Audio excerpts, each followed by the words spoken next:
नाशिकच्या TCS कंपनीतील धर्मांतर प्रकरणातील आरोपी निदा खानला अटक करण्यात आली आहे। तिला 11 मे पर्यंत पोलीस कोठडी सुनावण्यात आली आहे। याच मुद्द्यावरून संजय शिरसाट यांनी आज पुन्हा इम्तियाज जलील आणि MIM यांच्यावर आरोप केले। MIM नगरसेवकाच्या घरामध्ये निदा खान राहत होती। त्या नगरसेवकाला इम्तियाज जलील यांनीच तिला तिथे ठेवायला सांगितलं होतं असा आरोप शिरसाट यांनी केला। तसेच या संपूर्ण प्रकरणाची SIT चौकशी करण्याची मागणी देखील शिरसाट यांनी केली आहे। तसेच TCS प्रकरण फक्त निदा खान पुरतं मर्यादित नाहीये असंही ते म्हणाले। निदा खान ही MIM पक्षाच्या संपर्कात होती, मात्र MIM या प्रकरणामध्ये खोटं का बोलत आहे असा थेट सवालही त्यांनी उपस्थित केलेला आहे। तसेच काश्मीर फाईल सारखा प्रकार महाराष्ट्रात घडतोय असं मोठं विधान संजय शिरसाट यांनी केलं। ती निदा खान पुन्हा संभाजीनगरमध्ये कशी आली, जिचा संभाजीनगरशी काही संबंध नाही, त्या ठिकाणी ती येते। तिथं वास्तवाला जवळपास महिना दीड सव्वा महिना तिथे राहते। आपल्या चॅनलच्या माध्यमातून तुम्ही जे दाखवलं आहे की एक म्हातारा बाहेर यायचा, दुधाची थैली घ्यायचा, आतमध्ये जायचा, कोणीही त्या घराच्या बाहेर सुद्धा पडत नव्हतं। आणि ज्या नगरसेवकाचं ते घर आहे तो MIMचा आहे। आता ही माहिती जर ते MIMच्या नगरसेवकाला नाही असं म्हणता येईल का? मग ते MIMच्या नगरसेवकाला घर देण्यासाठी कोणी मजबूर केलं होतं?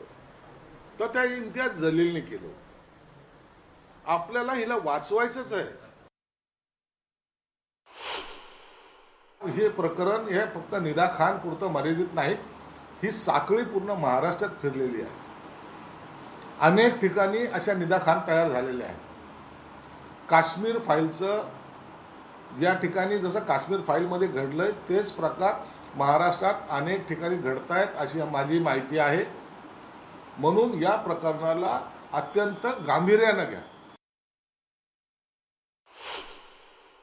MIMच्या नगरसेवकाला अटक केल्याबरोबर पोलीस जेव्हा इम्तियाजकडे चौकशीला गेले असं कळतंय, तरी त्याची मस्ती ही कमी होत नाही। याला मी राजकारणाशी जोडत नाही, परंतु आज त्याला वाचवण्यासाठी तो असरुद्दीन ओवैसी तो आज संभाजीनगरमध्ये आला। 2 वाजता तो प्रेस घेऊन बोलणार।